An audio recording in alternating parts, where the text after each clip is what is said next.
Hello students, welcome to Gyanjyoti coaching centre. আমি নমিতা সাহা, জ্ঞানজ্যোতি coaching সেন্টারের পক্ষ থেকে তোমাদের সকলকে জানাই স্বাগত। তো স্টুডেন্টস, আজকে আমি যে আলোচনা নিয়ে তোমাদের সামনে চলে এসেছি সেটি তোমাদের ইউনিভার্সিটির অন্তর্গত সেকেন্ড সেমিস্টার মেজর হিস্ট্রির একটি বিষয়।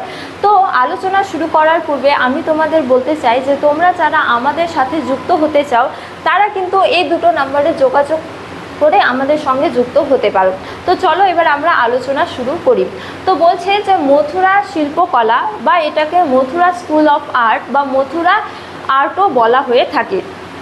তো বলা হয় যে সুদূর প্রাচীন কাল থেকে মথুরা এক সমৃদ্ধশালী নগরী হিসেবে বিরাজমান ছিল। তো এই অঞ্চলে অর্থাৎ মথুরাতে কুষাণ যুগে গান্ধার শিল্পের সমসাময়িক এক নতুন শিল্পশৈলীর উদ্ভব ঘটে, যা মথুরা শিল্প নামে পরিচিত। তো চলো এবার আমরা একে একে এর বিষয়বস্তু, নির্মাণ কৌশল, বৈশিষ্ট্যসমূহ এবং নিদর্শনসমূহ নিয়ে আলোচনা করি। তো প্রথমে বলছে যে বিষয়বস্তু অর্থাৎ কী ধরনের মূর্তিগুলি এখানে নির্মাণ করা হতো। তো বলা হয়েছে যে গান্ধার শিল্পের প্রধান বিষয়বস্তু ছিল গৌতম বুদ্ধ এবং তার বৌদ্ধ ধর্ম, কিন্তু মথুরা শিল্পে বৌদ্ধ ধর্মের পাশাপাশি জৈন ধর্ম এবং ব্রাহ্মণ্য ধর্মেরও সহাবস্থান ঘটেছে। অর্থাৎ এখানে বৌদ্ধ মূর্তির পাশাপাশি জৈন ধর্মাবলম্বী বেশ কতকগুলি মূর্তি এবং ব্রাহ্মণ্য ধর্মের বিশেষ করে নারী মূর্তিগুলি নির্মাণ করা হতো। তারপর হচ্ছে যে নির্মাণ কৌশল অর্থাৎ কী দিয়ে মূর্তিগুলিকে নির্মাণ করা হতো। তো বলা হয় যে মথুরা শিল্পের অধিকাংশই মূর্তিগুলি লাল চুনা পাথর বা রেড স্যান্ডস্টোন দিয়ে নির্মাণ করা হতো। এরপর হচ্ছে যে বৈশিষ্ট্যসমূহ। তো মথুরা শিল্পের একাধিক বৈশিষ্ট্য বর্তমান, যার মধ্যে আমরা বলতে পারি যে প্রথমতম, গান্ধার শিল্পে বিদেশি প্রভাব বর্তমান, কিন্তু মথুরা শিল্প সম্পূর্ণ ভারতীয় ভাবধারায় গড়ে উঠেছিল।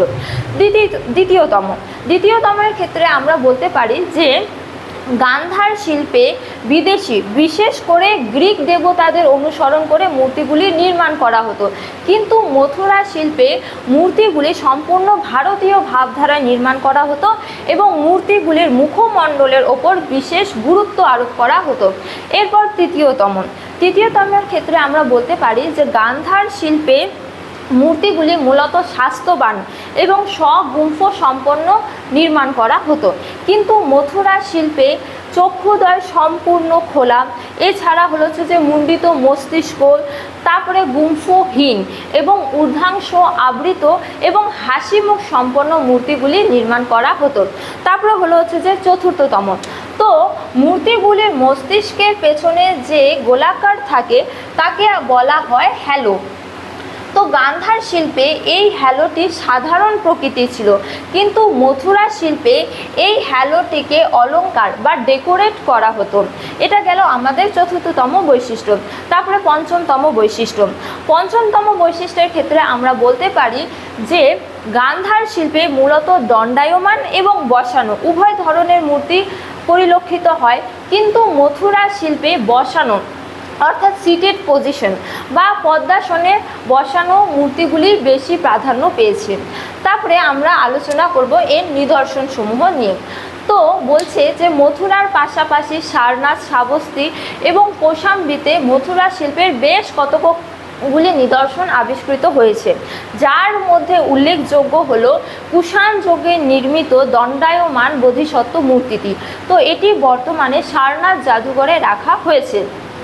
তো পরিশেষে বলা যায় যে গান্ধার শিল্পের প্রধান বিষয়বস্তু ছিল গ্রিক রোমান পদ্ধতিতে গৌতম বুদ্ধের মূর্তি উপস্থাপন করা, কিন্তু মথুরা শিল্প ছিল সম্পূর্ণ ভারতীয় ভাবধারায় স্পষ্ট। তো বলা হয় যে ভারতীয় শিল্পরীতিতে মথুরা শিল্পের গুরুত্ব ছিল অপরিসীম। তো স্টুডেন্টস, এই ছিল আজকের আমাদের আলোচনার বিষয়। তো তোমাদের ভালো লাগলে অবশ্যই লাইক করো এবং আমাকে কমেন্ট করে জানিও যে তোমাদের ভিডিওটি কেমন লেগেছে। তো তোমাদের সাথে দেখা হবে অন্য এক ভিডিওতে। ততক্ষণ ভালো থাকো, সুস্থ থাকো। Thank you so much.